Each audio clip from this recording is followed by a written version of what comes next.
Carmela, 27 anyos, ay laging nangangarap ng isang masayang pamilya. Ngunit tila hindi pa niya natatagpuan ang tunay na pag-ibig. Ayaw nang maghintay, nagpasya siyang sumabak sa dating market, kung saan ang mga blind dates ay isinasaayos ng maayos. Ngunit sa kasamaang palad, hindi pa rin natatagpuan ni Carmela ang kanyang Mr. Right.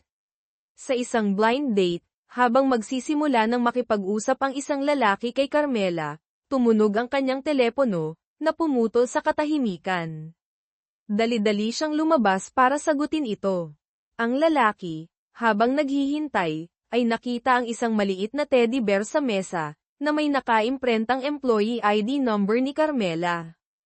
Pagbalik ni Carmela, narinig niya ang magkasintahan sa katabing mesa na nagpapakilala sa kanilang sarili, nagtatrabaho siya sa bangko, at ako naman ay naglilingkod sa gobyerno. Napabuntong hininga si Carmela, naiinggit sa kanilang swerte. Ang lalaki sa harap niya, marahil ay nakaramdam ng kawalan ng interes ni Carmela, ay magalang na tumanggi na ipagpatuloy ang date. Nadismaya si Carmela at nagpas siyang umuwi ng maaga. Naupo siya ng mag-isa sa Rizal Park, nag-iisip tungkol sa kanyang malabong kinabukasan. Bigla, lumapit ang lalaki mula sa blind date. Carmela, tama ba? Ako si Jericho Hizon, dating kaklase mo. Nagulat si Carmela. Jericho, isang pamilyar na pangalan ang biglang bumalik, na nagpaalala sa kanya ng mga alaala ng kanyang pagkabata. Muling nagkita pagkatapos ng 10 taon, si Jericho ngayon ay isang may edad na lalaki, elegante. Ibinunyag niya na nagtatrabaho siya sa Internal Audit Department ng BDO Bank, isang kakaibang pagkakataon, dahil nagtatrabaho rin doon si Carmela.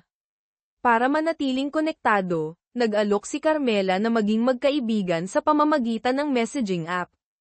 Ngunit isang nakakahiyang sitwasyon ang nangyari. Ang jeepney ni Carmela ay biglang nasira, kaya kinailangan niyang humingi ng tulong kay Jericho para ihatid siya pauwi. Pagdating sa bahay, nag-text si Carmela sa kanyang matalik na kaibigan na si Inday. Sa sandaling iyon, biglang nagpreno si Jericho, dahilan para mahulog ang telepono ni Carmela. Hindi sinasadya, ang voice message ay naka-on, at nagpayo si Inday kay Carmela. Sunggaban mo na ang high school friend mo. Siya na ang life raft mo. Si Inday, ang skimang, na matalik na kaibigan ni Carmela, ay naniniwala na si Jericho ay kabilang sa elite na uri na nakakatugon sa lahat ng pamantayan ni Carmela. Pinaalalahanan niya si Carmela tungkol sa kanyang dating kasintahan, si Dr. Luis, na malapit nang bumalik sa bansa. Pagkatapos makipaghiwalay kay Luis, ipinangako ni Carmela na maghahanap siya ng kasintahang mas gwapo at mas matalino kaysa sa kanya. Ngunit hanggang ngayon, matagumpay nang nakabalik si Luis, habang si Carmela ay walang laman. Hindi tulad ng mga ordinaryong pamilya na nagtutulak sa kanilang mga anak na magpakasal, ang mga magulang ni Carmela ay abala lang sa paglalaro. Kaya kinailangan pa ni Carmela na utusan ang kanyang mga magulang na hanapan siya ng kasintahan. Naalala ng kanyang ina ang apo ng kanyang guro sa Tagalog, nakara-rating lang mula sa ibang bansa.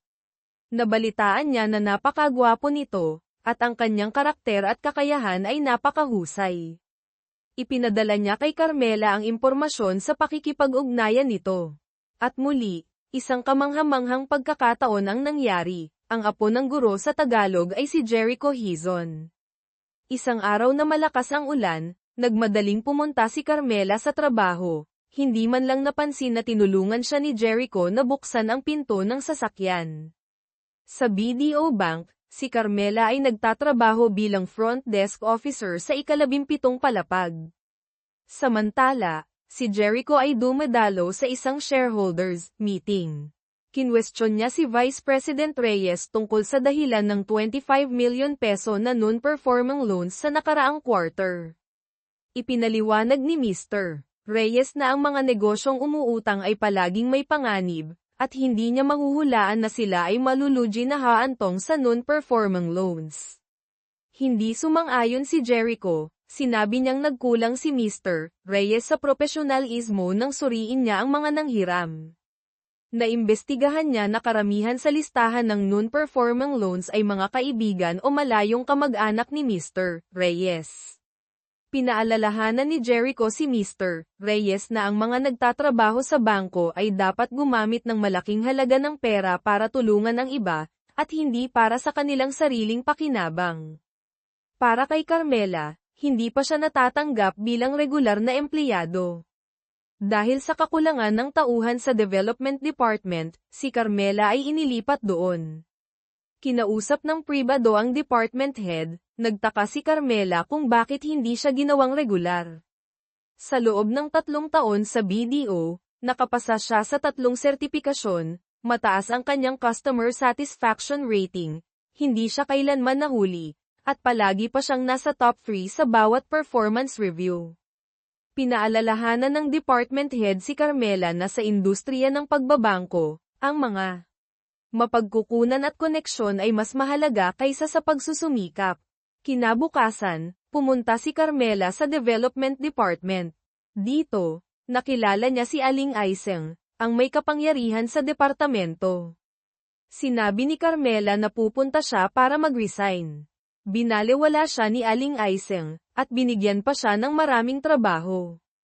Pagkatapos makumpleto ang trabaho, hiniling ni Carmela kay Aling Aiseng na aprobahan ang kanyang resignation letter. Sinabi ni Aling Aiseng na ang mga contractual employee ay hindi kailangang magsumite ng resignation letter. Tiningnan niya si Carmela na para bang sinisisi niya ang buong BDO Bank. Itinuro ni Aling Aiseng na nakagawa si Carmela ng 215 pahina ng mga pagkakamali sa loan receipts, at mali ang isa sa 9 na interest rate tables. Maaaring masipag ka, ngunit mas nagsusumikap ang maraming tao kaysa sa iyo. Nagpasya si Carmela na manatili at itama ang mga pagkakamali. Sa pre-wedding party ni Bong, dumating si Jericho para batiin ang kanyang kaklase. Nagkataon, si Bong din ay kaklase ni Luis.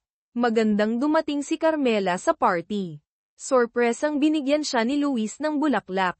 Naalala ni Carmela ang 1 taon na nakalipas, ipinangako ni Luis na magpo-propose siya sa kanyang kaarawan. Ngunit sa huli, nagpasya siyang manatili sa ibang bansa, na iniwan siyang napahiya sa harap ng kanyang mga kaibigan. Alam ni Luis na 1 taon na ang nakalipas, umaasa si Carmela na pakasalan siya. Inamin niya na umiwas siya dahil naisip niya na ang pag-aasawa at pagkakaroon ng mga anak ay hindi pa ang pinakamagandang opsyon. Sa 1 taon na magkalayo, napagtanto ni Luis na ang pag-ibig ay hindi maaaring sukatin ng halaga. Sa harap ng kanyang mga kaklase, humingi siya ng paumanhin kay Carmela, "Patawarin mo ako." Naniniwala si Carmela na nang magpasya si Luis na iwan siya, wala na siya sa puso nito. Iginiit ni Carmela na hindi na siya babalik kay Luis. Alam ni Jericho na dumating na ang kanyang pagkakataon. Kumuha siya ng 1 rosas at ibinigay kay Carmela. Tinanggap ni Carmela ang alok ni Jericho at nagustuhan niya ang bulaklak na ibinigay niya. Umalis si Luis nang may panghihinayang. Nagpasalamat si Carmela kay Jericho sa pagtulong sa kanya. Sa sandaling iyon, bumagsak ang maraming petals ng rosas. Marahil ay naghanda si Luis upang sorpresahin si Carmela. Sa sasakyan, napansin ni Jericho na ang nakaraang relasyon ay nakaapekto ng husto kay Carmela. Sinabi niya na hindi niya matanggap na umalis si Luis nang walang kahit isang salita. Nagde-date siya para makahanap agad ng 1 taong mas mahusay kaysa kay Luis. Ngunit sa nakalipas na ilang araw, bigla niyang napagtanto na ang gusto niya ay isang matatag at masayang kasal. Pagkarinig nito ni Jericho, bigla niyang ipinarada ang sasakyan. Humarap siya kay Carmela nang may sinserong tingin, "Carmela, gusto mo bang pakasalan ako?" Lumalabas na lihim na gusto ni Jericho si Carmela mula nang una silang magkita sa campus.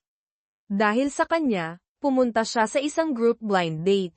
Kinabukasan, nakita ni Carmela si Jericho sa elevator.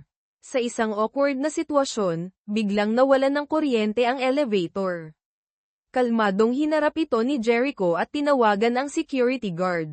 Habang naghihintay, Inalok ni Jericho si Carmela na magtanghalian, tumanggi siya dahil hindi pa siya nakakapagdesisyon tungkol sa kanyang panukala. Sa meeting room, sinabi ni Aling Aiseng na tumakas si Mang Cardo na may dalang pera. Tinulungan siya ni Carmela na i-discount ang commercial invoice kaya kailangan niyang makipagtulungan sa investigasyon. Iginiit ni Carmela na tumulong lang siya at hindi nakipagsabuatan kay Mang Cardo. Naniniwala si Aling Aiseng na ang kumpanya ay hindi lugar para pag-usapan ang mga usaping romantiko. Alam ni Carmela na gusto ni Aling Aiseng na managot siya sa pag-alis sa Development Department, iginiit niya na patutunayan niya ang kanyang pagiging inosente. Nag-overtime si Carmela hanggang sa huli, at malakas ang ulan.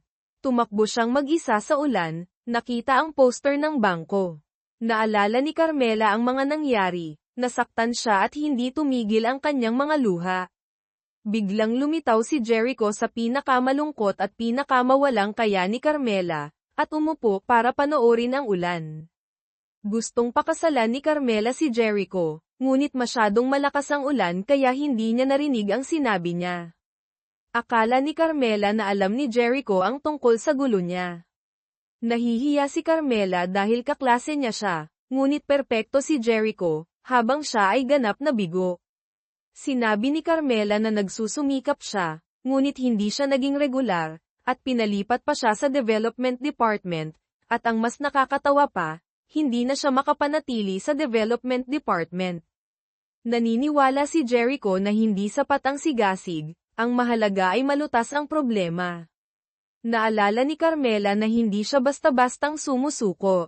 Kinabukasan, binuksan ng bangko ang isang investigasyon kay Carmela. Si Jericho ay nasa legal department kaya naroroon siya sa investigating panel. Inilimbag ni Carmela ang kanyang pag-uusap kay Mang Cardo para patunayan na siya ay responsable lamang sa pagsusumite ng mga dokumento. Ang pangungulekta at pagpuno ng impormasyon ay ginawa ni Mang Cardo. Bukod pa rito, inilagay ni Carmela ang kanyang payslip at lahat ng bank card sa kanyang pangalan, iginiit niya na hindi siya nakatanggap ng anumang performance payment. Nagtanong pa si Jericho, hindi ba alam ni Carmela na ang dalawang negosyo ay walang resibo? Sumagot si Carmela na alam niya, ngunit ayon sa patakaran ng bangko, sa kaso ng isang emergency business, maaaring bayaran ng kumpanya ang mga resibo sa loob ng isang buwan. Bagamat hindi siya nagdeklara ng buwis, siya ang account manager kaya kailangan niyang magbigay ng commitment na mag-issue ng tax invoice na nilagdaan ng pinuno, naniniwala siya na ang tax seal ay nasa storage room.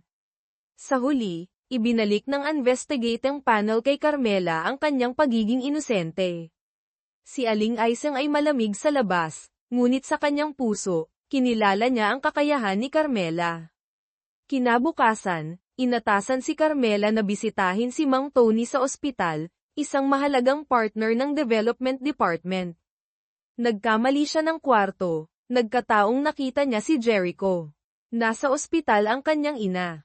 Akala ng ina niya na dumalaw ang girlfriend ng kanyang anak kaya masaya siya. Sinabi ng ina ni Jericho na ang kanyang anak ay isang introvert, mayroon siyang maraming nasa puso niya, ngunit hindi niya masabi kahit isang salita. Ngunit kung magsasalita si Jericho, ito ay isang seryosong pangako habang buhay. Bigla siyang nagkasakit, sinabi ng doktor na hindi maganda ang kondisyon ng ina ni Jericho, kahit na makatanggap siya ng pinakamahusay na paggamot, wala na siyang maraming oras. Naunawaan na ni Carmela kung bakit nagmamadali si Jericho na magpakasal. Naghihintay kay Jericho sa lobby ng ospital, niyaya ni Carmela na kumain. Sa halip na isang marangyang restaurant, pumunta sila sa sikat na food street sa Binondo. Pagkatapos, dinala siya ni Carmela sa stadium ng University of the Philippines. Gusto niyang alalahanin ang walang pag-aalala na pakiramdam ng buhay estudyante. Nagtaka si Carmela kung bakit siya pinili ni Jericho, dahil sa kanyang mga kwalipikasyon, marami siyang pagpipilian. Sinabi ni Jericho na nakakaramdam siya ng seguridad kapag kasama niya si Carmela, at sa isang hindi inaasahang saloobin kapag pumapasok sa kasal, iniisip ni Jericho na ang bawat araw pagkatapos nito ay maaaring magkaroon ng mga sorpresa. Naniniwala rin si Carmela na kung sapat na mababa ang panimulang punto, sapat na mataas ang kaligayahan. Nakakaramdam siya ng kaunting pagkawala para sa kanya dahil hindi matatag ang kanyang trabaho. Para kay Jericho, ang karera ay bahagi lamang ng buhay. Ang kasal ay hindi dapat magkaroon lamang ng kahulugan na ito, kung pagkatapos ng isang nakakapagod na araw, may naghihintay sa kanya sa bahay upang sama-samang manood ng pelikula at talakayin ang trabaho.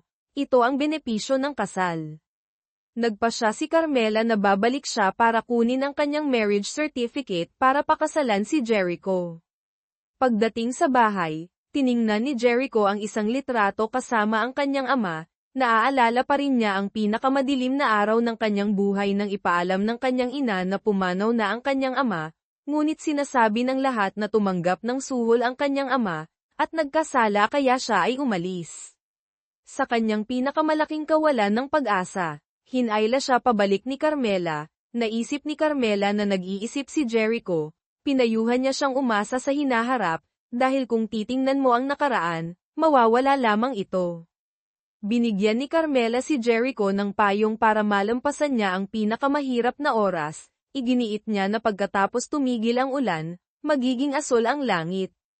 Ang init ni Carmela ay nagbigay ng kulay sa kalangitan na dating itim sa harap ng mga mata ni Jericho. Nang marinig na malapit ng ikasal ang kanyang anak, pinayuhan ng ina ni Carmela na dapat siyang mag-isip ng mabuti dahil iba ang kasal sa pakikipag-date. Sinabi ni Carmela na si Jericho ang apo ng kanyang guro sa Tagalog na pinuri ng kanyang ina. Sinabi ni Jericho na siya at si Carmela ay mga kaklase sa high school, na magkakilala sa loob ng halos 10 taon kaya alam nila ang bawat isa. Para matiyak ang kanyang mga magulang, isiniwalat ni Carmela na lihim niyang gusto si Jericho noong high school, ngunit siya ay masyadong mahusay kaya hindi niya nang ahas na ipahayag ang kanyang sarili, kaya nang makita niyang muli si Jericho, itinuring niya na dapat siyang pakasalan siya. Pumayag ang mga magulang ni Carmela na ibigay ang kanyang marriage certificate sa kanyang anak. Kinabukasan, dinala ni Jericho si Carmela sa opisina ng pagpaparehistro ng kasal. Gayunpaman, nakalimutan nilang kumuha ng litrato. Hinayla ni Carmela si Jericho sa malapit na photo studio, ngunit hindi pa rin sila nakaabot sa oras para sa pagpaparehistro ng kasal. Sa pag-iisip na matagumpay na nakapagparehistro ng kasal ang dalawang anak, hiniling ng mga magulang ni Carmela sa kanilang manugang na lalaki na baguhin ang kanyang paraan ng pagtawag sa kanila. Hinawakan ni Jericho ang kamay ni Carmela, ipinangako niya sa kanyang mga magulang na aalagaan niya siya ng mabuti. Masayang binigyan ng mga magulang ni Carmela ang kanilang dalawang anak ng lucky money. Nagpasalamat si Carmela dahil hindi ibinunyag ni Jericho na hindi pa sila kasal para mapanatag ang kanyang mga magulang. Sinabi ni Carmela na sabik siya sa buhay pagkatapos ng kasal, ngunit napakabilis ng pagbabago sa kanyang relasyon kay Jericho kaya hindi pa siya nakapag-adjust. Naiintindihan ang ibig sabihin ni Carmela, hiniling ni Jericho na gugulin niya ang oras kasama ang kanyang mga magulang, habang umuwi siya ng maaga. Hihintayin niyang makapag-adjust si Carmela bago pag-usapan ang pangmatagalan. Sa BDO Bank, pinapili ni Aling Aiseng si Carmela ng damit para sa isang dinner party kasama ang mga kasosyo. Nakasalubong si Carmela sa elevator, nag-text si Jericho na sinisisi siya dahil tinanggihan niyang makipagkita sa kanya para kumain at dumalo sa dinner party.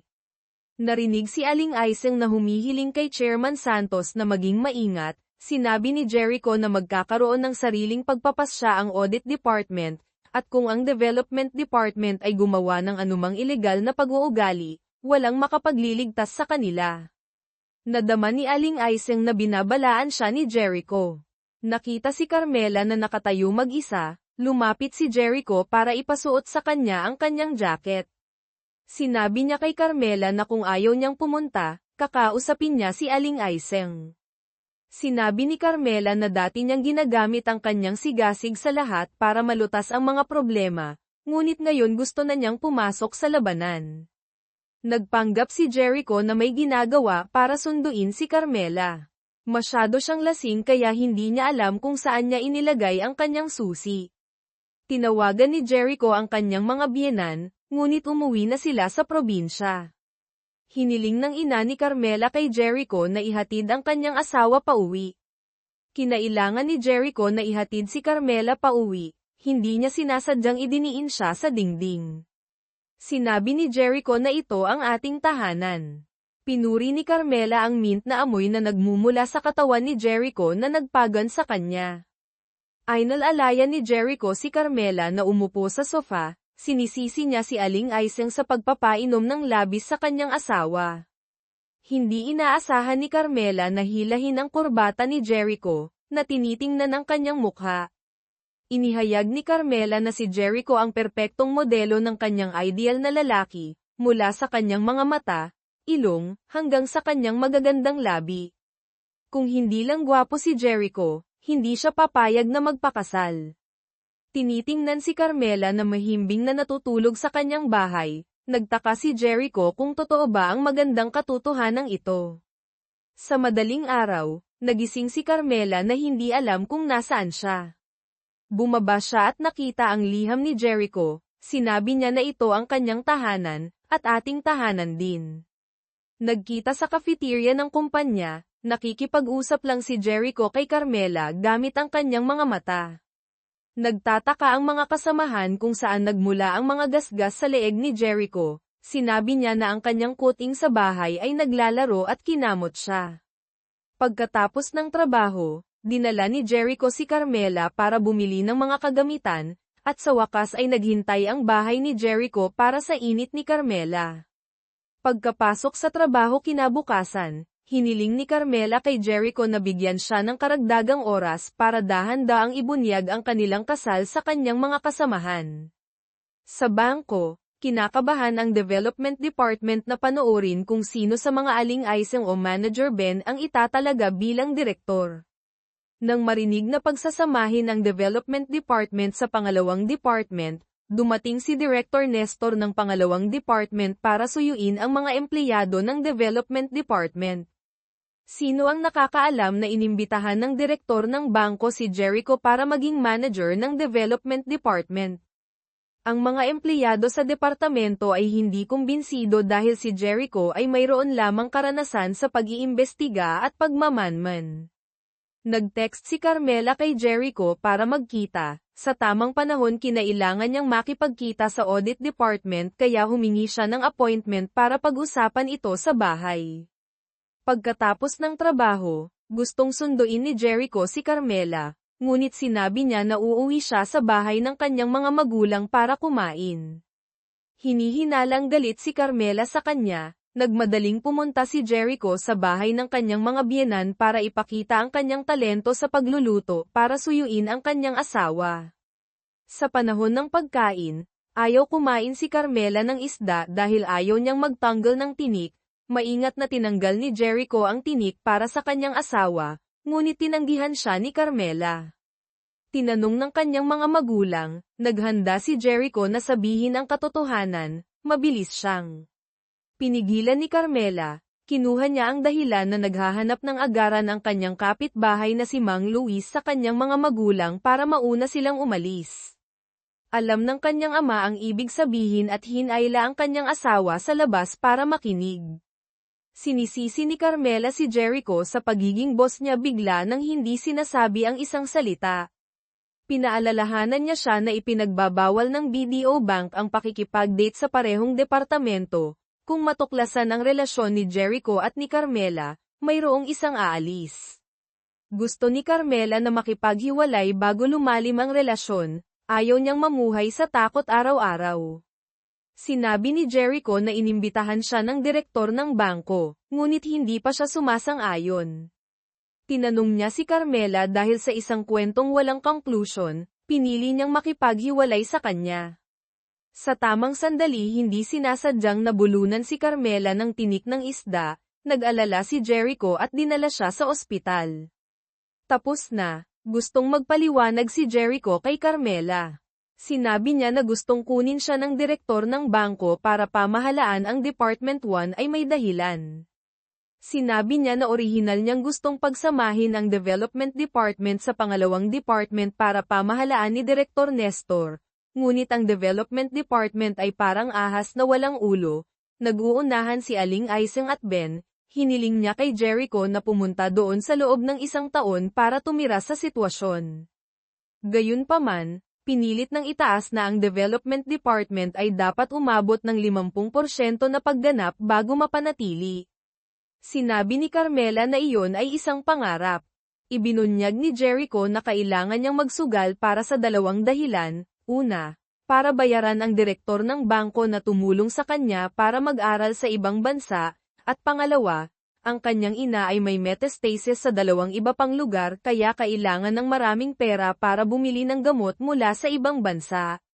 Ngunit nag-atubili si Jericho dahil gustong makipag-ayos kay Carmela. Alam niyang ang paglipat niya sa Department 1 ay magdudulot ng ilang problema sa kanya.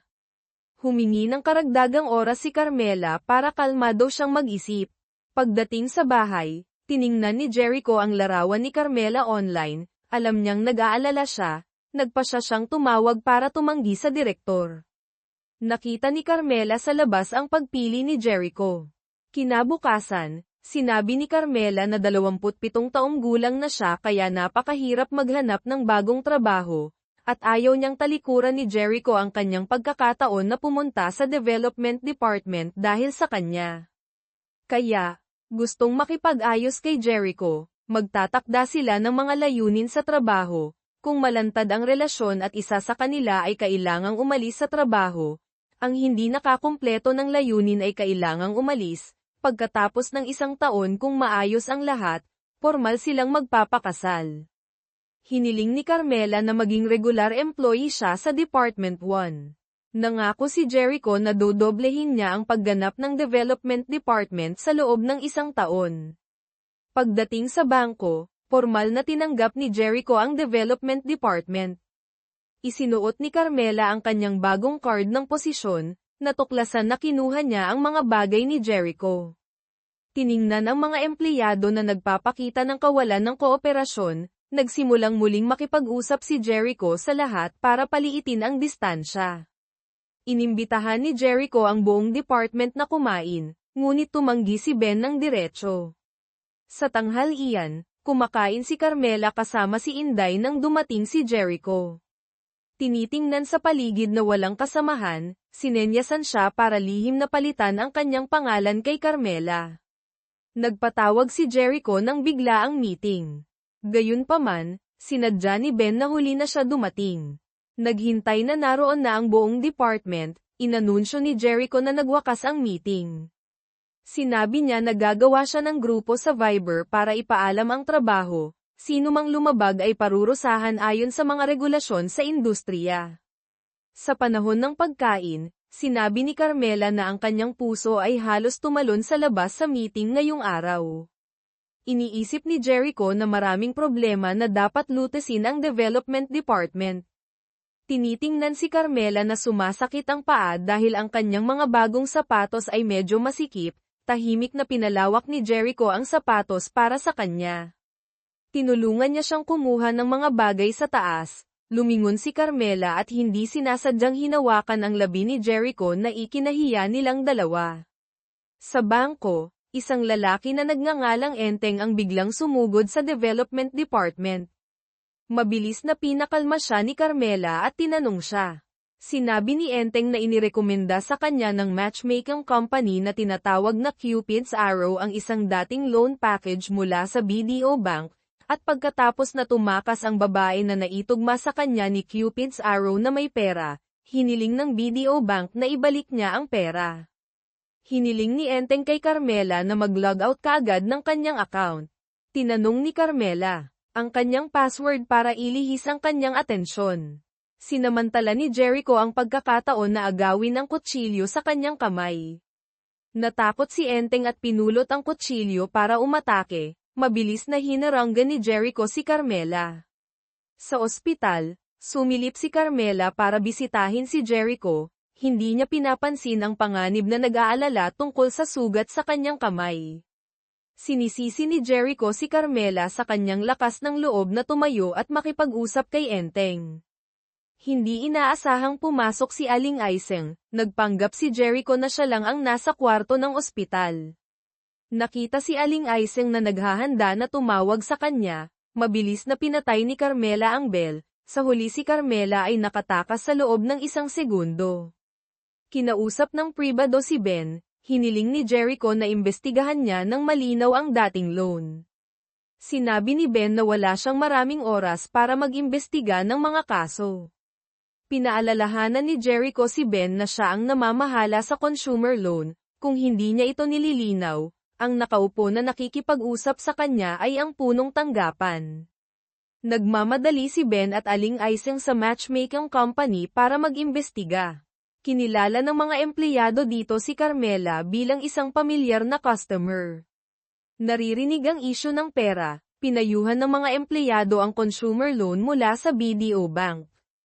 Ibinunyag nila na ang kanilang boss ay may magandang relasyon kay General Manager Reyes sa BDO, hanggat hindi nagbabago ang posisyon ni General Manager Reyes, walang problema sa loan ng mga customer. Pagdating sa bahay, pumunta si Carmela para tulungan si Jericho na magpalit ng damit, ipinagmamalaki niya na pumunta siya sa matchmaking company para mag-imbestiga, dahil sa kanyang katalinuhan, hindi niya ipinahayag ang kanyang pakikipag-date kay Jericho. Pinuri niya si Carmela at nangako na magbabayad siya ngayong gabi. Nag-isip-isip si Carmela kaya nagdahilan siyang makikipagkita kay Inday para takasan ang titig ni Jericho. Nakita si Carmela na huli na bumalik, lumabas si Jericho sa kanto para sunduin siya para mamasyal. Nagtaka si Carmela kung may iba ngayon, haharangyan ni Jericho ang kutsilyo para sa kanya, sumagot siya na may pagkakaiba sa pagkakakilanlan sa ibang tao. Siya ang kanyang superior, kay Carmela siya ang magiging asawa niya. Narito si Mang Tomas, ang boss ng direktor ng bangko, pumunta siya sa development department para magdala ng mga dokumento kay Jericho. Lumalabas na kilala ni Mang Tomas si Carmela. Sa rooftop, pinunasan ni Carmela ang sugat ni Jericho, sinabi niya na si Mang Tomas ay dating kasintahan ni Inday, gayunpaman ayaw niyang ibunyag ang relasyon kay Jericho sa harap ni Mang Tomas. Sa harap ng Goldilocks Bake Shop, muling nakita ni Inday si Mang Tomas. Ito ay lumalabas na humiwalay sila dati dahil kailangan ni Mang Tomas na umuwi sa probinsya ayon sa kagustuhan ng kanyang mga magulang. Humingi siya ng tawad kay Inday, sinabi niya na nag-apply siya para magtrabaho sa BDO Bank para hindi siya lumayo sa kanya. Sinabi ni Inday na dati siyang naghintay para bumalik si Mang Tomas, ngunit ngayon, siya na lamang ang kanyang lumang aklat. Pagdating sa bahay, masaya si Carmela na makakain ng masarap na pagkain na niluto ng kanyang amo. Sa tamang sandali tumawag si Enteng para magpasalamat kay Carmela, pinayuhan niya si Enteng na makipag-ayos sa matchmaking company bago sila malugi. Humingi ng paumanhin si Enteng dahil masyado siyang nabahala kaya nasaktan niya si Jericho. Kinabukasan, sa pulong, sinabi ni Jericho na sinisiyasat at nilutes ng bangko ang kaso ng dating pautang, at pinuri niya si Aling Aiseng para sa kanyang aktibong pagsisiyasat. Kasabay nito, pinuna ni Jericho si Ben, na siyang nang-asiwa sa dating pautang. Kinwestiyon ni Ben si Jericho tungkol sa paghimok sa kanya na mag-imbestiga at pagkatapos ay punahin siya sa harap ng lahat. Naniniwala si Jericho na kahit na si General Manager Reyes ang unang nag-aproba ng dating pautang, si Ben naman ang kumatawan dito. Akala ni Ben na nadamay siya ngunit masigasig na nagsikap na ayusin ang maliliit na pagkakamali, at nahulaan niya na gusto siyang ilagay ni Jericho sa kanyang lugar upang magpakitang gilas sa Development Department. Dinalaw ni Carmela ang kanyang biyenan sa ospital. Pinayuhan siya nito na kung mayroon siyang mga hinaing, sabihin niya ng diretso kay Jericho, na ang kanyang anak ay isang tao na may libu-libong pag-iisip sa kanyang ulo, ngunit hindi siya handang magsalita. Tiniyak ni Carmela sa kanyang biyenan dahil siya at si Jericho ay lubhang magkasundo. Nagtataka siya kung bakit hindi nagsuot si Carmela ng singsing sa kasal, at hiniling niya kay Jericho na kunin ang kahon ng regalo sa tabi ng cabinet, na naglalaman ng isang pares ng singsing sa kasal na ibinigay niya sa dalawang anak. Nakipagkita ng pribado si Carmela, tinanong siya ni Jericho kung galit siya sa kanya tungkol sa Ben. Akala ni Carmela na hindi dapat parusahan ni Jericho si Ben nang walang dahilan, at inakala ng lahat na sinasadya niyang palabasin ang kanyang galit. Naniniwala si Jericho na siya ay isang pinuno, at hindi niya maaaring pangasiwaan ang lahat batay sa damdamin ng kanyang mga empleyado. Nadama ni Carmela na hindi niya lubos na nauunawaan si Jericho. Nagalit si Carmela sa kanyang asawa at umuwi sa bahay ng kanyang ina. Tumingin na lang si Jericho sa kanya ng tahimik mula sa malayo. Wala siyang karanasan sa pakikipag-date kaya kinailangan niyang humingi ng tulong kay Inday. Nagtataka siya kung bakit nagmamalasakit si Carmela sa sitwasyon ni Ben. Iginiit ni Inday na hindi nag-aalala si Carmela tungkol kay Ben, galit siya sa paraan ng paglutas ni Jericho sa problema. Aakalain ni Carmela na matigas ang ulo ni Jericho, at hindi niya binibigyang pansin ang damdamin ng iba. Iniisip ni Inday na hindi handa si Jericho na ibahagi ang kanyang mga saloobin kay Carmela, na isang ipinagbabawal sa isang matalik na relasyon. Kinabukasan, pumunta si Jericho para hanapin si Carmela. Ibinigay niya ang tank ng isda kay Jericho at hiniling sa kanya na umuwi sa bahay upang mag-usap. Alam ni Jericho na galit si Carmela tungkol sa paraan ng paghawak niya sa problema. Nilinaw niya na hindi nagpa siya si Ben na magpahiram ng dating pautang, ngunit dapat siyang managot para sa kanyang kapabayaan, at higit pa rito, ang pagdala ng customer ng kutsilyo ay nagkaroon ng malaking epekto sa development department, at hinanap siya ng direktor ng bangko na humihiling sa kanya na tanggalin si Ben. Naniniwala si Jericho na kahit na hindi nakikinig si Ben, siya ay may kakayahan, at sa halip na bumaba sa ranggo, gusto niyang magbigay ng maliit na parusa ngunit isang malaking babala upang magbigay ng sagot sa mga departamento. Sinisi ni Carmela si Jericho dahil sa pag-iingat ng kanyang mga saloobin sa kanyang puso. Kung handa siyang magbahagi, ang mga empleyado ay hindi magiging hindi nasisiyahan. Upang mapawi ang galit ng kanyang kasintahan, nangako si Jericho na susubukan niyang baguhin, kapalit ng kanyang pag-asa na huwag basta-basta talikuran ang relasyon sa kanya. Tinitingnan ng isda ng kanyang biyenan, pinangalanan ito ni Jericho na Nemo, at tinanggap din niya ang responsibilidad na palitan ang tubig at hugasan ang bote para kay Nemo. Kinabukasan, nagpakita si Ben ng isang hindi nakikipagtulungan na saloobin sa pulong.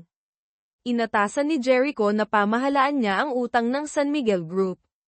Nagpasalamat si Ben kay Jericho sa pagbibigay sa kanya ng isang malaking customer, ngunit humingi siya ng paumanhin para tumanggi dahil hindi niya kaya. Dumalo sina Inday at Carmela sa reunion. Humingi muli ng paumanhin si Luis dahil binabalewala niya ang damdamin ni Carmela isang taon na ang nakalipas, at inakala niya na ang 3 taon ng pag-ibig kay Carmela ay tunay na umiiral, kung hindi para kay Jericho. Ang mga kondisyon ay maganda, marahil ay babalik siya sa kanya. Naniniwala si Carmela na ang kanyang desisyon ay hindi nauugnay kay Luis. Nang Gum-Abi, gustong kunin ni Jericho ang kanyang asawa, natakot si Carmela na malalaman ni Luis kaya hiniling niya kay Jericho na huwag pumunta. Kumuha si Luis ng kotse upang ihatid sina Carmela at Inday pauwi. Nakita si Luis na ayaw umalis, hiniram ni Inday ang alak para sumuka sa kanya. Binago ang kwento gamit ang higit pang mga partikular na pangalan at lugar sa Pilipinas smiley face. Pumunta si Jericho sa bahay ni Inday upang kunin si Carmela at nakatagpo si Luis. Sa parehong pagkakataon, nakatayo si Mang Tomas sa ilalim ng bahay ni Inday kaya hindi nang ahas si Jericho na pumasok upang kunin ang kanyang asawa. Nang sumapit ang umaga, nabasa ni Carmela ang text ni Jericho, at nagmadali siyang bumaba ngunit hindi niya siya nakita. Sinabi niya sa kanyang sarili, paano siya hinihintay ni Jericho buong gabi. Sino ang nakakaalam na biglang lumitaw si Jericho, hinihintay niya si Carmela sa dulo ng kalsada para ihatid ang kanyang asawa pauwi. Sa kotse, gustong pakinggan ni Jericho si Carmela na magsalita tungkol sa bawat isa sa development department. Alam ni Jericho na ang development department ay hindi katulad ng internal audit department. Ang trabaho dito ay nangangailangan ng pagkakaisa ng grupo. Gusto niyang maunawaan ang personalidad at kakayahan ng bawat isa kay Carmela. Sa tingin ni Carmela, nagtrabaho ng mapagpasyahan si Aling Aiseng, na nagdala ng pakiramdam ng seguridad sa mga customer. Hanggat siya ay isang bagay na gusto niyang gawin, tiyak na magtatagumpay siya. Lalo na, sa ngayon, walang masamang utang si Aling Aiseng. Salungat si Ben kay Aling Aiseng, napakagiliw sa mga customer, kaya naman gusto ni Ben na magbigay kasiyahan sa maraming malalaking customer sa bangko. Binati ng buong department si Aling Aiseng sa pagbawi ng masamang utang, maliban kay Ben na bumantong hininga dahil mayroon pa siyang natitirang masamang utang na 30 na milyong piso. Lumabas si Jericho at hiniling kina Aling Aiseng at Ben na pumunta kasama niya para gumawa ng customer. Hinamak ni Ben si Jericho dahil madumi siya, hiniling niya ang appointment sa isang kasosyo sa isang simpleng restaurant. Gusto niyang makita kung paano makikipag-usap sa negosyo ang isang taong mula sa labas ng industriya tulad ni Jericho. Medyo nagulat si Ben dahil nakakuha si Jericho ng appointment kay General Manager Reyes, na bihirang makisalamuha. Pinuri ni General Manager Reyes si Jericho sa pagpili ng restaurant. Gusto niya ang isang simple at maaliwalas na lugar tulad ng tapat na pagtatrabaho ni Jericho, hindi mapagpanggap. Sila Aling Aiseng at Ben ay naghalinhinan sa pag-alay ng alak, na nagpila. Nakita si Carmela na ginagaya ito. Dali-daling ipakilala ni Jericho si Carmela bilang isang sales assistant na pumunta upang magmaneho. Naunawaan ni General Manager Reyes ang intensyon at kumuha ng tsaa sa halip na alak. Alam ang General Manager Reyes na namamahala sa pagtatayo ng isang pinagsamang asosasyon ng maliliit na negosyo. Sinabi ni Jericho na responsable si Ben para sa 2 gusali na angkop para sa mga opisina. At maaaring payagan ang General Manager Reyes na gamitin ang mga ito ng libre, kapalit ng na General Manager Reyes ang maaaring italaga ang BDO na mga siwa sa mga utang ng maliliit na negosyo sa pinagsamang asosasyon. Sinabi ni General Manager Reyes na ang pay na ito ay masyadong malaki kaya maraming bangko ang nakipag-ugnayan sa kanya. Iniisip ni Jericho na tinitingnan ng malalaking kumpanya ang macro. Ngunit ang kailangan ng maliliit na negosyo ay isang lubos na praktikal na serbisyo, at ang BDO ay maaaring hindi kasing laki ng ibang mga bangko, ngunit ang pagpapatupad naman nito ay may kalamangan. Tumulong kaagad si Aling Aiseng at Ben upang kumbinsihin ang General Manager Reyes. Hindi kumbinsido sa malawak na pananaw ng mga kabataan, hiniling ni General Manager Reyes kay Jericho na pumunta sa kanyang kumpanya upang talakayin ang mga detalye. Nag-aalala si Carmela dahil lasing si Jericho. Habang lumalabas ang lahat, lumapit si Carmela para magtanong tungkol sa kanya. Hindi inaasahang hinawakan ni Jericho ang kamay ni Carmela, sinabi niya na ayos lang siya para maging panatag siya. Hinatid ang General Manager Reyes. Nagtaka si Carmela kung bakit hawak ni Jericho ang kanyang kamay. Humingi siya ng paumanhin dahil lasing siya, ngunit nakita ni Carmela na napakaayos ni Jericho. Hiningi ni Jericho sa kanyang asawa na ihatid siya pauwi, ngunit kailangan pa ring mag-alala si Carmela tungkol sa 2 tao sa kotse. Nagtataka si Ben kung bakit tutulungan siya ni Jericho. At naniniwala si Carmela na gustong gawing kaibigan ni Jericho si Ben. Gayunpaman, pinanatili ni Ben ang kanyang pananaw na hindi makasundo kay Jericho. Naniniwala si Aling Aiseng na nagsasalita lang si Ben, pinakitaan siya ni Jericho ng kaunting asukal at hindi niya alam ang silangan, kanluran, timog, at hilaga, at binibigyang diin niya ang kanyang dila. Tapos na ang paghahatid ng magkakaibang mag-asawa. Bumalik si Carmela upang sunduin si Jericho, at inihanda pa niya siya ng isang baso ng pulot tubig na pampaginhawa ng lasing. Nag-aalala si Carmela na malalasing si Jericho, mawalan ng malay, at magnanakaw ng pera ng iba, at maging ang kanyang kagandahan ay mawawala. Hiniling ni Jericho sa kanyang asawa na maging panatag dahil may tao sa bahay kaya hindi siya maaaring masyadong lasing sa labas. Pinuri ni Carmela si Jericho para sa paghawak sa isyu sa isang tao. Para gantimpalaan si Jericho, dinala niya siya sa Manila Bay para kumain ng halo-halo. Iniisip ni Jericho na mayroon pa siyang maraming pagkukulang. Nagpapasalamat siya kay Carmela sa pagpapaalala sa kanya sa buhay. Nakita si Jericho na hindi kumakain ng halo-halo. Iginiit ni Carmela na kainin ang kanyang halo-halo para sa kanya. Hindi niya sinasadyang nahulog sa bisig ni Jericho. Gustong tikman ni Jericho ang halo-halo ni Carmela. Tinawanan niya siya dahil sa pagiging bata. Kumalat ang halo-halo sa bibig ni Jericho. Hindi inaasahang binuhat ni Jericho si Carmela. Kumuha siya ng isang paumanhin dahil hindi niya gustong damaykit si Carmela sa tubig dagat. Kinabukasan, nakatanggap si Carmela ng isang palumpon ng pulang rosas. Nahulaan niya na lihim itong ibinigay sa kanya ni Jericho kaya masaya siya. Para magpasalamat, ibinigay niya sa kanya ang super cute na pekeng ice cream. Pagdating sa bahay, tinrato ni Jericho si Carmela ng isang barbecue, inihaw, sa rooftop. Nagmamalasakit na sinuot niya ang kanyang apron para sa kanyang asawa na nakadama ng biglaang pagkabigla si Carmela. Sa panahon ng pagkain, tinanong ni Jericho si Carmela kung natanggap na niya ang rosas. Nakita si Carmela na tumango at hindi na niya sinabi, ngunit sa kanyang puso puno siya ng kalungkutan. Naaalala ni Jericho na niyakap niya ang isang palumpon ng rosas upang magtapat kay Carmela sa kanyang kaarawan, ngunit nagkamali si Jericho. Nagdala si Luis ng iba't ibang rosas upang ibigay kay Carmela. Pinili niya ang asul na rosas at pumayag na maging kasintahan ni Luis. Sinisisi ni Jericho ang kanyang sarili dahil sa pagkahuli na ang pulang palumpon ay hindi nakarating sa yakap ni Carmela. Alam niya na ang bulaklak ay hindi nagmula kay Jericho. Itinapon kaagad ni Carmela sa basurahan. Tinawag ni Jericho si Ben sa meeting room. Ito ay lumalabas na inimbitahan niya si General Manager Santos para tulungan si Ben na lutasin ang huling masamang utang.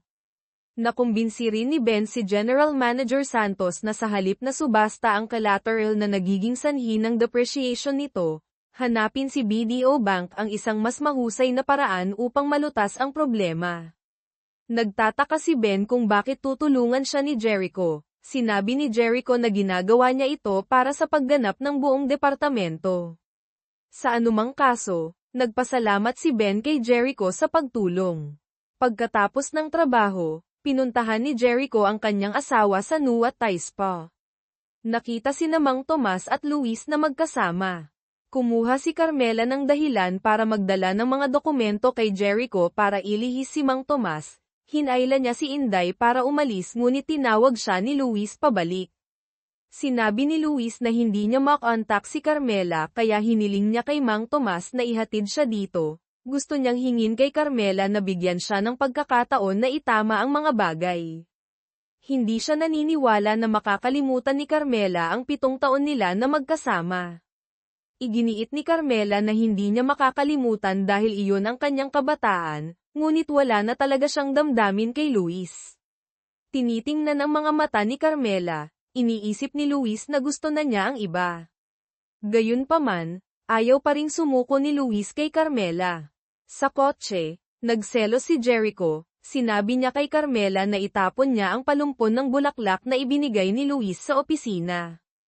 Nakita si Jericho na patuloy na tinatawagan ng kanyang karibal ang kanyang asawa. Sinabi niya sa kanya na kunin niya ang telepono. Pinindot ni Carmela ang sagot nang biglang huminto si Jericho. Nagpasya siyang harangin ang bibig ni Carmela gamit ang isang halik na hindi niya maaaring tanggihan. Sinabi ni Carmela kay Jericho na huwag pansinin ang mga salita ni Luis. Sa bangko, pinuri si Ben dahil sa paglutas ng masamang utang. Nakipagkita kay Jericho, hindi inaasahan ni Ben na tawagin siyang boss ng 2 beses. Hiniling ni Jericho kay Ben na mag-ulat ng trabaho. Tumawa si Aling Aiseng dahil sa wakas ay may nakuhang yumuko kay Ben. Nag-usap sina Carmela at Luis para magpaliwanag. Nagpapasalamat siya sa kanya sa pagiging kasama niya sa nakalipas na 3 taon, dahil sa magagandang alaala. Gustong makipaghiwalay ni Carmela kay Luis sa masayang paraan. dahil hindi niya kayang bigyan si Luis ng pagkakataong magsimula.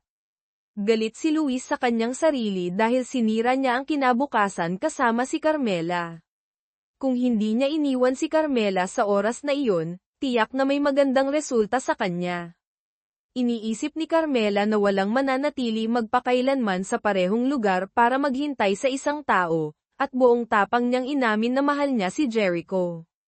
Dahil hindi sinusuportahan ng bangko ang pakikipagrelasyon sa parehong departamento, tinatago nila ito sa lahat. Gayunpaman gusto ni Carmela na malaman ni Luis sa lalong madaling panahon. Pumunta si Jericho sa ospital para bisitahin ang kanyang ina at nakatagpo si Carmela. Sinabi niya na maayos na niyang naasikaso si Luis. Dinala ni Jericho ang kanyang asawa para bisitahin ang kanyang ina. Nang gumabi, niyaya ni Carmela si Jericho na kumain ng pansit, espesyal siyang umorder ng 3 uri na gusto niya. Nagtataka si Jericho kung bakit alam ni Carmela ang kanyang mga paborito. Ibinunyag ni Carmela na si Jericho ay isang Diyos ng lalaki sa paaralan ng mga babae, at nabanggit siya sa lahat ng dako. Naaalala ni Jericho na dating nakatayo si Carmela at hinihintay ang isang tao sa labas ng silid-aralan, ngunit nang dumaan siya, yumuko siya at tumakbo. Hinala ni Jericho na hinihintay siya ni Carmela. Inamin ni Carmela na hinihintay niya si Jericho, ngunit para ihatid ang liham ng pag-ibig para tulungan ang kanyang katabi. Nakita si Jericho na biglang hindi masaya, tinanong ni Carmela kung bakit.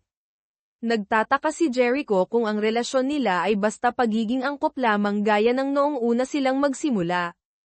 Iniisip ni Carmela na siya at si Jericho ay masayang nagsasama. Dumadaan sa isang pamilyar na kalsada, naaalala ni Carmela na dating maraming babaeng naghihintay dito ng ilang oras para lamang makita si Jericho. Nagtataka si Carmela sa kanilang reaksyon kapag nalaman nila na papakasalan niya si Jericho. Iginiit niya na si Jericho ay sa kanya na, kaya hindi nila siya makukuha.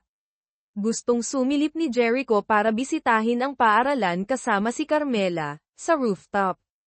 Naaalala ni Carmela na dating pinipigilan niya dahil akala niya natatalon si Jericho. Sinabi niya na ang mga salitang sinabi ni Carmela noong araw na iyon ay nagdagdag sa kanya ng maraming motibasyon upang malampasan ang pinakamahirap na panahon. Pagdating sa bahay, natutunan ni Jericho sa kanyang sarili, kung aaminin ko na lihim kong mahal si Carmela sa loob ng 10 taon, madarama kaya niya ang pressure. Sa halip na alalahanin ang nakaraan, nagpasya siyang lumikha ng mga bagong alaala kasama si Carmela. Kinabukasan, nakita ni Jericho si Carmela na naglalaba at tumakbo siya para tumulong. Iniisip na medyo mabilis ang pag-unlad ng kanilang relasyon kaya natatakot na magkaroon ng mga salungatan kapag nagsama na. Iminungkahi ni Carmela na lumikha ng 3 patakaran. Una, hindi dadalhin ng dalawa ang negatibong damdamin sa trabaho sa bahay. Pangalawa, dapat silang magkasundo sa pamamahala ng pananalapi. Agad na inilipat ni Jericho ang lahat ng kanyang ipon sa kanyang asawa para pamahalaan. Sinabi niya na mayroon pa siyang isang bahagi na inilagay sa pamumuhunan, at malapit na niyang pagsamasamahin ang lahat at ipadala ang kanyang salary ATM card kay Carmela. Bawat buwan kailangan lamang niyang bigyan siya ng mga gastos para sa damit, transportasyon, at paminsan-minsang pangingisda kasama ang direktor ng bangko. Nagtataka si Carmela kung hindi kailangan ni Jericho ng mga bayarin sa libangan. Ibinunyag niya na gusto lamang niyang pumunta kay Carmela sa isang lugar, kaya gusto niyang magkampang kasama si Carmela sa Tagaytay.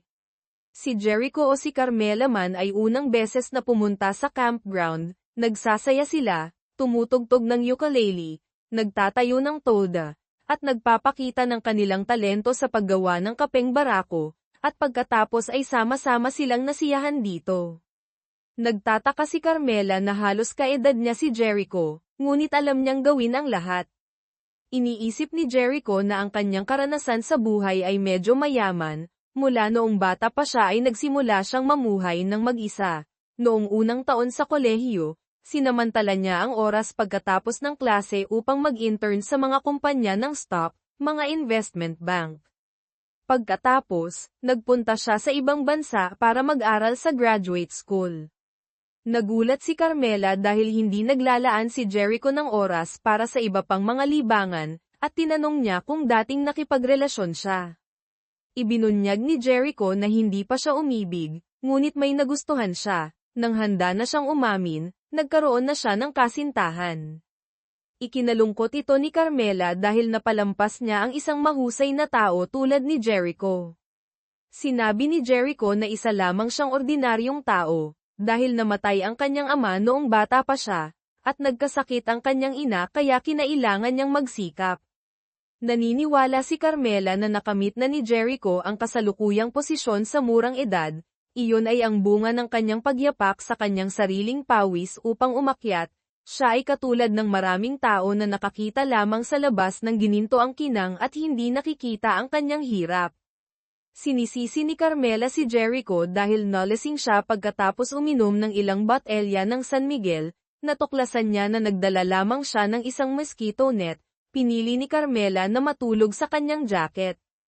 Nagising si Jericho at tinakpan ng kumot si Carmela. Hindi inaasahang tumalikod si Carmela at nakipag-ugnayan sa mga mata ni Jericho, nagmasid siya at humalik sa kanya ng isang halik sa gabi. Gusto ni Jericho na ingatan si Carmela sa araw na ito sa memorya. Nang magising si Carmela sa madaling araw, nakita na niya ang mukha ni Jericho, at hindi niya sinasadyang naisip ang isang matamis na halik at nakikipagkiliti kay Jericho. Nagising siya at nakita si Carmela na nadama niya na ikinalulungkot niya ang nakaraang gabi, napahiya si Carmela na gusto niyang umuwi para kumain ng adobo. Pagkatapos nito ay dumating ang isang serye ng mga araw ng matamis na panloloko sa opisina, sa ilalim ng pagkakakilanlan ng boss at empleyado lihim pa rin nilang inilaan sa isa't isa ang maliliit na bagay, sa bahay bumalik sila sa pagiging isang mag-asawang magkasundo at masaya. Sa bangko, narinig ni Carmela si Aling Aiseng na binabanggit na ngayon ang kaarawan ni Jericho. Hindi sinasadya ni Carmela na magtapon ng mainit na tubig sa kanyang kamay, nag-alala si Jericho at tinawag siya sa kanyang opisina. Marahang nagpahid siya ng eucalyptus oil para kay Carmela, sinisisi niya ang kanyang sarili dahil hindi siya naging isang mahusay na asawa at hindi pa alam ang kaarawan ni Jericho. Ibinunyag niya na gusto niyang gumawa ng leche flan kasama si Carmela. Pagkatapos ng trabaho, dinala ni Jericho si Carmela sa palengke supermarket para bumili ng mga bagay para sa paggawa ng cake. Tumawag si Ben para pumunta sa bahay para ipagdiwang ang kaarawan kasama si Jericho. Nagkataon na sila ay nasa supermarket na malapit sa kanyang bahay. Naawa si Ben dahil akala niya nag-iisa lang si Jericho na ipagdiwang ang kanyang kaarawan. Nagpasya siyang gumawa ng sinigang para kay Jericho kasama ang lahat. Mabilis na senadoryasan ni Jericho si Carmela para maunawaan ang sitwasyon. Nag-text siya at hiniling kay Jericho na panatilihing abala ang mga ito ng ilang sandali upang linisin niya ang eksena sa bahay. Kailangan nilang punan ang dalawang sasakyan ng pagkain at ipakilala ang daan pauwi, at itinatampok din ang pader na itinayo ng kapitbahayan, sinusubukang pahabain ang oras. Ngunit may limitasyon sa mga kalsada at ladrilyo, at sa huli ay bumalik sa bahay. Narinig ni Carmela na bumukas ang pinto at tumakbo papunta sa silid. Pumunta si Ben sa banyo at natuklasan ang buhok ng isang batang babae sa lababo. Lumabas siya at tiniyak na may kasintahan ang kanyang amo, at tinina pa niya ang kanyang buhok tulad ni Carmela. Mabilis na inimbitahan ni Jericho ang lahat sa rooftop para magluto ng sinigang para makakuha ng sariwang hangin, at humingi siya ng paumanhin para magpalit ng damit para makita si Carmela. Nagtago siya sa aparador, sa huli ay matagumpay na lumabas si Carmela sa pinto at pinindot ang doorbell para pumasok sa bahay ni Jericho. Sa rooftop, hiniling ni Jericho kay Carmela na tulungan siyang pagulungin ang kanyang manggas, na nakikita ang mga mata ng kanilang dalawa, nahulaan na ni Aling Aiseng ang katotohanan. Binati ng lahat si Jericho sa kanyang kaarawan. Naghihintay sa boss na lumabas, pinaalalahanan ni ito'y si Carmela na sikaping magtrabaho ng mas mahirap dahil humiling na si Jericho ng karagdagang tauhan para sa departamento. Bumalik si Jericho ngunit nakalimutang magdala ng sungka, tumalon para ilabas ang kanyang galit. Hiniling niya kay Jojo na bumaba sa silid sa tapat ng hagdan upang tumulong na maghanap. Hindi niya napansin na kinuha niya ang kahon ng regalo ni Jericho ng mali. Sinabi niya na ito ang manika ni Maria Clara na hindi niya maibigay sa kanyang lihim na crush. Nadismaya si Carmela nang malaman na may malaking damdamin si Jericho para sa isang lumipas na one-sided love, at nagalit siya at nag-text na pupunta siya sa bahay ni Inday. Nakipagkita sa kanyang matalik na kaibigan, sinisisi ni Carmela si Jericho dahil sa pag-iingat ng lumang regalo. Hindi siya makikitid ang isip dahil dating nakipagrelasyon siya. Ngunit ang nasa puso ay iba sa isang dating kasintahan. Ang nasa puso ni Jericho ay isang ideya na humihingi at hindi nakukuha. Nakita si Inday na abala sa pagtingin sa telepono. Hinala ni Carmela na gumawa na ng paraan ang kanyang matalik na kaibigan kay Mang Tomas. Nagbigay-pugay si Mang Tomas sa pag-aayos ng electric fan para kay Inday. Hindi niya sinasadyang ipakita ang kanyang abs sa harap ng dating kasintahan. Nakita si Mang Tomas na nag-iwan ng isang identification card. Dinala ni Inday sa boarding house para bayaran siya. Iniisip niya na medyo malayo ang boarding house na ito sa bangko. Sinabi ni Mang Tomas na pansamantala lamang siyang nagtatrabaho bilang driver para sa direktor. Nag-aaral siya para sa pampublikong pagsusulit para mag-apply sa pulisya. Alam ni Inday na may bahay at matatag na trabaho si Mang Tomas sa probinsya. Gayunpaman bumalik siya dito sa hirap para gumawa muli mula sa simula para lamang mapalapit kay Inday. Nakita niya ang katapatan ni Mang Tomas kaya gustong makipagbalikan sa mga araw. Pagdating sa bahay, nagtataka si Carmela sa kanyang sarili na naranasan niya ang maraming bagay kay Jericho. May pagmamahal pa ba siya sa dating figura, ngunit hindi niya alam na ang babaeng iyon mismo siya. Kinabukasan, ipinahayag ni Jericho na si Ligaya Santos ay lilipat mula sa front desk department patungo sa development department. Narinig siya na tinawag si Jericho na dating senior. Nagbago ang ekspresyon ni Carmela. Narinig ni Ben ang talakayan ng lahat tungkol sa relasyon sa pagitan ni Ligaya at ni Jericho. Sinabi niya na ang ama ni Ligaya ay ang pangkalahatang direktor ng isang malaking nakalistang kumpanya, ang malaking customer sa BDO. Tinitingnan ng estilo ng buhok ni Ligaya, biglang nakita ni Carmela na ito ay katulad ng manika ni Maria Clara ni Jericho. Sa kanyang unang araw ng trabaho, niyaya ni Ligaya ang buong department na kumain, toast sa pag-asang pagsamasamahin ang department. Lalo pang nagselo si Carmela nang makita si Ligaya na kumukuha ng sisig para kay Jericho. Tinitingnan si Carmela na hindi maganda ang ekspresyon. Akala ni Ben na nalulungkot siya tungkol sa mga romantikong bagay. Tinanong niya ang kanyang mga ginustong lalaki kay Carmela upang maginhawang ipakilala sa kanya ang ilang tao. Ibinunyag ni Carmela na gusto niya ang isang bata na marunong tumugtog ng sining. Hindi mahalaga sa kanya ang hitsura hanggat alam niya ang layo sa iba. Naalala ni Ben ang nakababatang kapatid na nakatugon sa kondisyon ni Carmela. Nang marinig niya ang kanyang pagpayag na pumunta sa isang blind date, halos sumuka si Jericho ng kanyang pagkain. Lumabas si Carmela para maghanap kay Jericho at bigla siyang idiniin sa dingding, hindi niya siya pinayagang makatakas sa kanyang yakap. Kinwestiyon ni Jericho kay Carmela kung pupunta siya sa blind date, sinabi niya na gusto niyang panatilihin ang mukha ni Ben kaya sumang-ayon siya muna at pagkatapos ay tumanggi. Sinabi ni Jericho kay Carmela na kanselahin kaagad ang kanyang appointment kay Ben pagkatapos ng pagkain. Nang makalabas sa party, hinabol ni Jericho si Carmela hanggang sa istasyon ng LRT. Sinabi ni Carmela na siya ay dumadanas at kailangan niya ng space. Hinanap ni Jericho si Carmela hanggang sa istasyon ng LRT. Nagtanong si Carmela tungkol sa uri ng babae na nagustuhan niya noon. Sinabi ni Jericho na gusto niya ang mga ikinakabit ang kanilang buhok sa isang nakapusod, at mayroon ding isang napakalakas na tawa.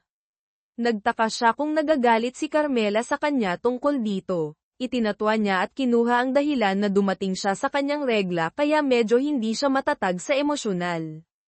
Pagdating sa bahay, nagluto si Jericho ng ginataang mais para mapakalma si Carmela kapag dumating ang kanyang regla.